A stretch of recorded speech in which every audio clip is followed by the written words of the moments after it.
Hüsnü də Yusifə düşməz, edə canan ilə bəhs. Hüsnü də Yusifə düşməz, edə canan ilə bəhs. Ey əzizim, nə rəva qul edə sultan ilə bəhs. Səcdə qıl yavra göyül, baxma o zahid sözünə. Səcdə qıl yavra göyül, baxma o zahid sözünə. Adam ol, mətləbi qan, eyləmə şeytan ilə bəhs. Dəhənin nöqtə bilib əhli dəqaiq o məhin. Dəhənin nöqtə bilib əhli dəqaiq o məhin. Bunda söz yox, nə edim bir neçə nadan ilə bəhs. Pay canana fəda qılmaq üçün vəsl günü. Pay canana fəda qılmaq üçün vəsl günü. Sibqət etməkdə edər xəstə göyül, can ilə bəhs. Sümbülün halı pərişan görünür, yoxsa edib. Sümbülün halı pərişan görünür, yoxsa edib. O yüzü qavra bu gisuy pərişan ilə bəhs. Hüccəti qatei yox qonsa, vəli ağzın açıb. Hüccəti qatei yox qonsa, vəli ağzın açıb. Bilməm eylər dəhəni yavrə, nə bürhan ilə bəhs. Bilməm eylər dəhəni yavrə, nə bürhan ilə bəhs. Şeir möciz əsəri seyyid ilə bəhs qılan. Şeir möciz əsəri seyyid ilə bəhs qılan. Elədir kim eləyə ayə-i Qur'an ilə bəhs.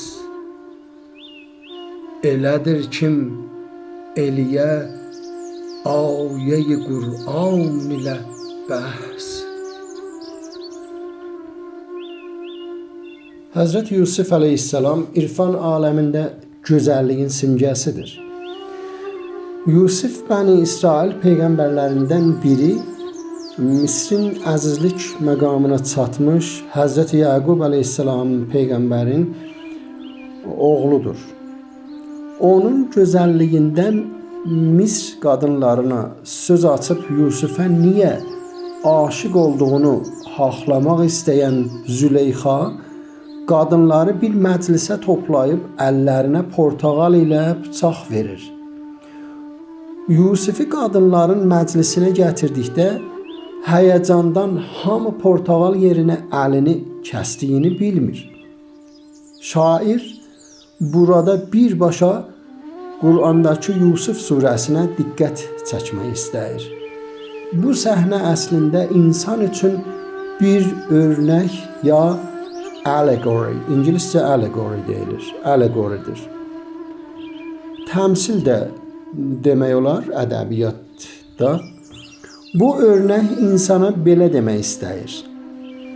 Gerçək aşiq məşuqunun, yəni həqiqətin gözəlliyinə vurğun olanlar, həqqin gözəlliyindən başqa heç nəyi, özəlliklə eşqin əzabını, işgəncəsini heç vaxt görməyib bilməməlidir. Bu dastandan sonra Şirin ilə Fərhad, Leyli ilə Məcnun, onun üzündən Romeo ilə Juliet və onlara bənzər dastanlar da yaranıb dillər əzbəri olub. Amma əsli ilə Kərəm dastanı onların hamısından əski, daha dərin mifik anlamlar daşıyır. Seyid Əzim Şirvani bu qəzəlinin ilk beytində belə demək istəyir. Yusif nə qədər gözəl olsa da, canan ilə gözəllik yarışına durmamalıdır. Yusuf bu misrada insandır. Canan ise Allah. Bir başka açıdan Yusuf müriddir, Canan ise Pir ya Murad. Aslında irfan baxışında hər ikisi de canlar canı Allah ile birləşərək vəhdət məqamına çatdıqda tövhid yaranır. İkinci misrada şair birinci misranı aydınladır. Ey əzizim, qula nə rəvadır ki, sultan ile bəhsə girişə. Bizim sultan dediğimiz Ərəb dilində Məlik, Əl-Məlik olur. Quranda neçə yerdə örneğin Cümə surəsi 1-ci ayə Yusabbihu lillahi ma fis-semavati və ma fil-ardil Məlikil Quddusil Əzizil Həkim və Həşr surəsi 23-cü ayədə Allah Məlik adlandırılır. Şair bu misrada Qur'anın neçə yerdə vurguladığı ayəni ədəbi bir dildə yorumlayır. Bu ayələrin anlamı özlərini bilici bilib Qur'anın ayələrini sorgulamağa çalışanlara ciddi şəkildə ixtar, xəbərdarlıq verib bu işdən çəkinməyə çağırır. Örnək üçün Qafir surəsi, mübarək Qafir surəsi 56-cı ayədə buyurur: özlərinə bir dəlil gəlməzdən Allahın ayələri üzərində mübahisə edənlər Allah yanında da, iman gətirənlərin yanında da ancaq böyük bir nifrət artırırlar. Allah hər bir təkəbbürlü günahkarın qəlbini belə mühürləyir. Həmin surədə 69-cu ayədə buyurur: Allahın ayələri üzərində mübahisə edənləri görmürsənmi? Onlar necə də haqqa qarşı dönüş çıxırlar. Şura surəsi 35-ci ayədə buyurur: bizim ayələrimiz üzərində mübahisə edənlər özləri üçün heç bir qurtuluş yeri olmadığını biləcəklər. Mübarək Məhəmməd surəsi 15-ci ayədən 23-cü ayələrəcən belə insanların mübahisə etmələrini açıqlayaraq 23-cü ayədə buyurur: onlar Allahın lənətlədiyi, qulaqlarını kar, gözlərini kör etdiyi kimsələrdirlər.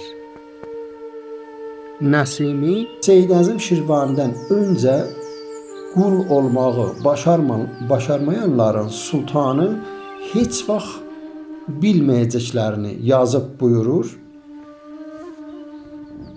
Dəvi məni Nəsimi aşıqə nişan gərək. Dəvi məni Nəsimi aşıqə nişan gərək. Sən daxı qul olmadın, sultanı bilməzsən, yürü. Yəni bu beytidə əslində qəzəlinin sonuncu beytində Nəsimi yəni bir adam ki qul olmağı başarmır, o heç vaxt sultanı tanımayacaq, sultanı bilməyəcək. Bu əslində mərifətun nəfs ənfəul marif mərifətun nəfs hədisini qayıdır. Yəni mərifətlərin, biliklərin ən faydalısı, ən doğrusu insan üçün öz nəfsini bilməkdir. O hədisə birbaşa işarədir və burada hər iki şair də o hədisə işarə edirlər. İkinci beytidə şair insanı səcdə qılmağa çağırıb deyir: yara səcdə qıl, o zahidin sözünə baxma. Sən zahidə desən insana səcdə qıl, səni hətta məsciddən namaz qıldıqdan sonra çıxarkən qəmələyər.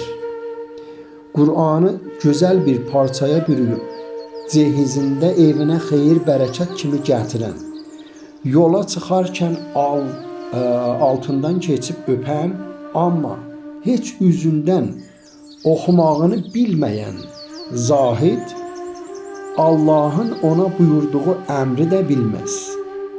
Seyyid Əzim Şirvani belə cahillərə yazığı gələrək adam ol, mətləbi qan deyərək Bəqərə surəsi 34-cü ayə, Əraf surəsi 11-ci ayələrinə birbaşa diqqət etməyimizi istəyir. Bəqərə surəsi 34-cü ayədə buyurur: Bir gün biz mələklərə adama səcdə edin dedikdə iblisdən başqa hamısı səcdə etdi. O isə çəkinib təkəbbür edərək kafir oldu. Əraf surəsi mübarək Əraf surəsi 11-ci ayədə isə buyurur: Sizi yaratdıq, sonra sizə surət verdik, sonra da mələklərə dedik, adama səcdə edin. İblisdən başqa hamısı səcdə etdi. O səcdə edənlərdən olmadı. Zahidlər də iblisin sözünü deyir. Olan sən mənə deyirsən,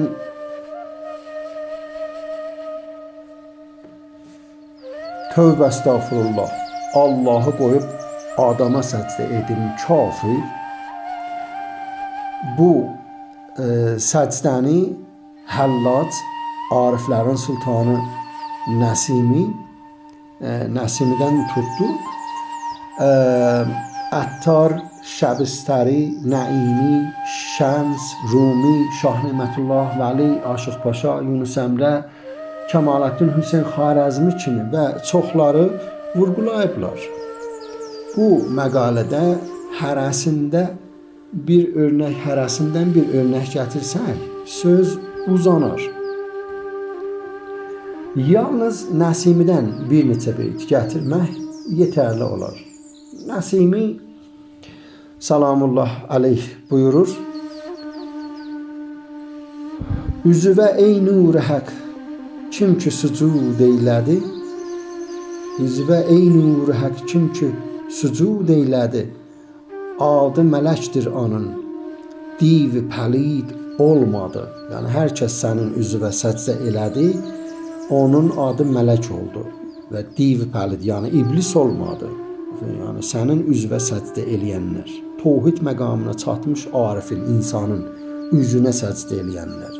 Və bu üz Allahın üzüdür. Yəni bütün yaratıqlar bu düşüncədə Allahın üzü sayılır.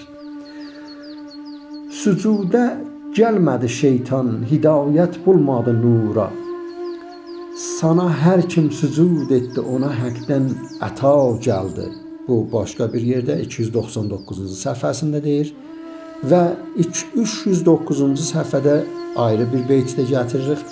Əhsən-i surətdir Adəm, əhsən-i surətdir Adəm, səcdə qıl insana kim, vəbudu iyyəhu vəscid, xaliqul insan dedi. Burada da elə yine o iki ayələrə işarə olunur. Yəni insana, adama səcdə eləmək. Adam burada söz gedir. Quranda yazılmış Allahın əmri ilə mələklərin səcdə etdiyi adam kim ola bilər? Ariflərin baxışında varlığını, gözəlliyini, cismini, var dövlətini, elmini, ağlını, bir sözlə hər nəyini özündən bilən dev yaxud iblis olar. Tam tərsinə bütün onların hamısını Allahdan bilib, onun varlığında yoxa çıxan isə gerçək adam olar. Bir başqa deyimdə ikincisi diri insandır, birincisi isə ölü. Hər nəyi Allahdan bilib Allahın varlığında yox olmaq məqamına irfan deyimində fənai fillah, İngiliscə annihilation deyilir. Bu məqama çatan Tur dağındakı yanar yaşıl ağacın məqamına çatır. O yanar yaşıl ağacın dili ilə Allah Musa əleyhissalam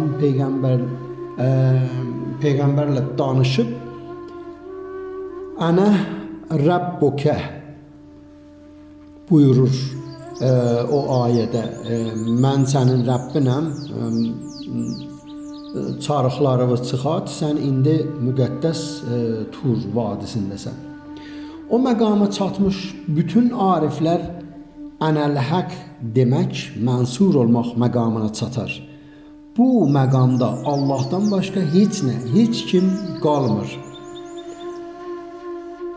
Tövhid dəqiqən bu məqama çatmaqda anlam tapır. Yoxsa dildə Allah Allah deyib namaz qılıb oruç tutmaq, əldə bir təsbih oynadıb saqqal uzatmaq, xalqın qanını şüşəyə çəkmək, tövhidə inanmaq deyil. Şairin, eləcə də bütün ariflərin, mələklərin səcdə etdiyi insan isə adam olmağı başarmış insandır. Üçüncü beytidə şair deyir, dəqiqlər əhli o ayın ağzını nöqtə bilib, bunda isə söz yeri qalmır. Mən nadan ilə necə dartışım? Aydan mənzur irfan aləmində birinci yerdə Həzrət Məhəmməd salavatullah və salamuhu aleyhdir, sonra pirlərdir. Niyə ay? Qurandakı Nur surəsi ayə 35-də Allah yerin göylərin nuru təqdim olunur.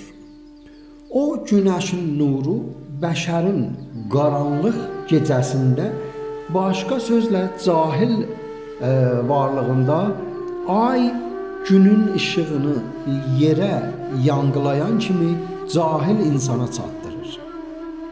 Onun ağzı nöqtədir. İrfanda bir əlif 3 nöqtədən yaranır. Əslində bu keçmiş əlifbamızda biz danışırıq. Ata-baba əlifbamıza görə əlif 1 kimi yazılır da, düzdür? O 1 3 dənə nöqtəni yan-yana düzəndə əlif olur. Bu hesabla bütün hərflər nöqtədən başlayır. Burada mətləbi uzatmaq istəmirik. Şah Nemətullah Vəli və başqa ariflər buna görə çoxlu mətləblər var. Yəni özü bir bəhsdir, yəni bir kitab olur əslində, məqalədən keçir. Hər halda peyğəmbərin ağzı nöqtədirsə, onun başlatdığı irfan da Qur'an ya Allahın insana peyğəmbərin ağzı ilə çatdırdığı vəhyin sözüdür. Bu o deməkdir ki, peyğəmbər özündən heç nə demir. Nə deyibsə Allahın buyurduqlarıdır. Onun vəzifəsi Allahın buyurduqlarını insana çatdırmaq idi. Qur'an bunu neçə yerdə vurğulayıb. Mübarək Haqqa surəsi 38-ci 50-ci ayələrdə buyurur: gördüklərinizə də, görmədiklərinizə də and içmirəm. Bu sayğıdəyər bir elçinin sözüdür. O yalan yerə inandığınız şair sözü deyil. O yalan yerə sizi düşündürən kahin sözü də deyil. O aləmlərin Rəbbinin tərəfindən vəhy edilibdir. Məhəmməd bəzi sözləri özündən uydurub bizdən olduğunu bildirsəydi, onu sağ əlindən tutub sonra da şah damarını kəsərdik. Aranızdan heç kəs bunun qabağını ala bilməzdi. Doğrudan da bu Qur'an müttəqilər üçün bir öyüddür. Aranızda Qur'anı yalan sayanların olduğunu da bilirik və doğrudan da bu Qur'an kafirlər üçün bir həsrətdir.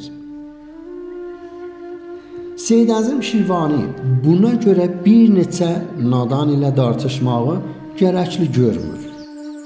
Nəsimi babamız da buna görə belə buyurur: Əhli irfan ilə eylə söhbəti dana isən, heyf ola olmaq musahib dogma bir nadan ilə. Bu beytidə dogma fəlsəfi anlamdır.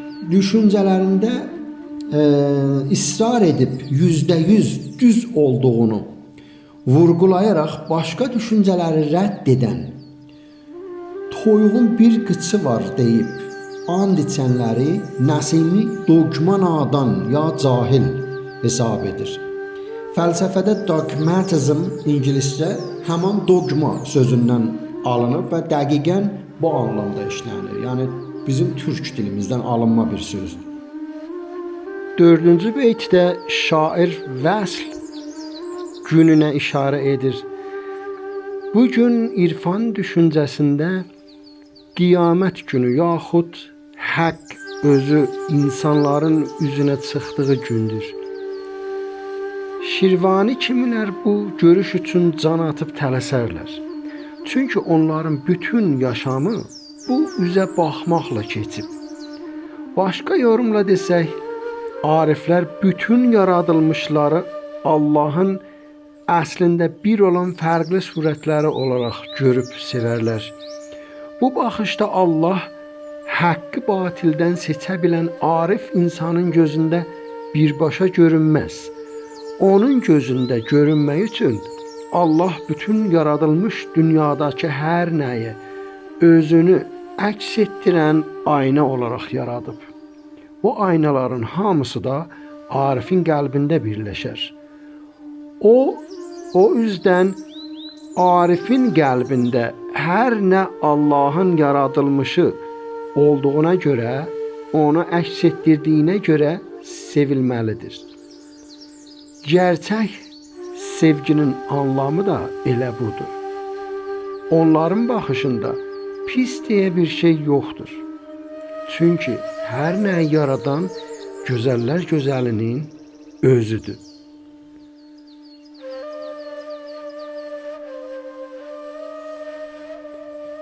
5-ci beytidə Sümbülün halı pərişan görünür yazır. Niyə pərişan? Yoxsa o üzü qara sümbül bu dağınaq saçlı dalaşıbdır? Giysuyu pərişan ya doğma dilimizdə desək, dağınaq saç nə ola bilər? Bu sualın cavabını daha başqa bir pir, bir arif Şah Nemətullah Vəli əslində 750 il bundan qabaq demək olar Əmir Teymur vaxtında yaşamış arif və Əmir Teymurla hətta görüşmüş arif, eyni halda Seyyid Fəzullah Nəimi ilə bir əsrdə yaşamış arif belə yazır. چون تو را ایمان به کفر زلف نیست دعوی دین مسلمانی نکن. Bu 1256-cı qəzəlindən 406-cı səhifədəki bir beytidir. 1268-ci qəzəlində 410-cu səhifədə isə başqa bir beytidə bu küfrü daha çox açıqlayır. Kofr zülf اوست عالم سر به سر کفر زلف از نور ایمان برفکن. Aləm başa-baş onun saçının küfrüdür. Zülfün küfrünü iman nuruyla yerə sal.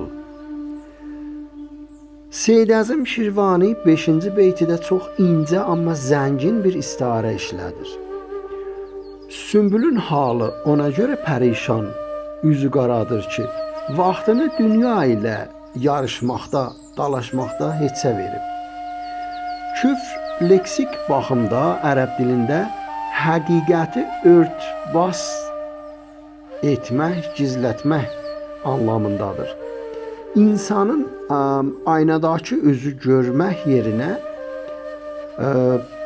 bütün diqqətini aynanın özünə versə, aynadakı üzü görməkdən məhrum olar. Buna görə arifin gözündə dünya bütün gözəllikləri ilə Allahın üzünü gözdən gizlədən zülf kimi simgələnir. O zülfü nə qədər sevsə də, yarın üzünü görmək üçün o gözəllikdən bütün keçməlidir. Bu nədənlə arifin inamında bu küfrü bilmək əsl iman, əsl müsəlmanlıqdır. 6-cı beytidə bədii baxımdan çox incə, eyni halda neçə qatlı bir istiarə, bir görüncə ya təsvir var. Qonçanın ağzı niyə açıqdır? Ağzı yırtıq qonçanın gətirəcəyi kəskin, inandırıcı bir dəlil yoxdur, ancaq bilmirik nədən ağzını açıb mübahisə edir. Qonça bir gülün hələ yetkinləşməmiş kal durumudur. Arif insan onu gəmələyib öldürən cahilə də gözəl gözlə baxdığına görə onu gül qonçasına oxşadır. İrfan dünyasındakı mütləq sevgi özünü belə gözəlcəsinə canlandırır. Arifin sonu bilinməyən biliyinin qarşısında heç güclü, inandırıcı bir dəlili olmayan cahil kör kimi tutduğunu buraxmayıb Arifə gözünü yumub ağzını açır. 7-ci beytidə şeiri möcüzə sayılan Seyyid Əzim Şirvani ilə bəhs qılan sanki Qur'an ilə bəhs edir. Doğrudan da elədir. Seyyidin yaradıcılığı özündən öncəki ariflərin əsərləri kimi insan dilindən axıb gəlmiş şeirlər kimi deyil. Əsl ilahi möcüzəsi, Qur'anın ayələrinin yorumları eyni halda Qur'anın özü kimi qat-qat anlamlarla zəngin mətnlərdir. Bu mətnlərin dəqiq nə dediyini bilmək üçün hər nədən öncə ariflərin vurguladığı Qur'anın buyurduğu kimi Allahın icazəsi olmalıdır. Sonra ağır bir yol getmək gərəkdir. O da dünya ədəbiyyatı, mifləri, klasikləri oxuduqdan sonra Qur'anı ardıcıl oxumaq gərəkir. Əlbəttə, yalnız kitab oxumaqla arif olmaq olası bir iş deyil.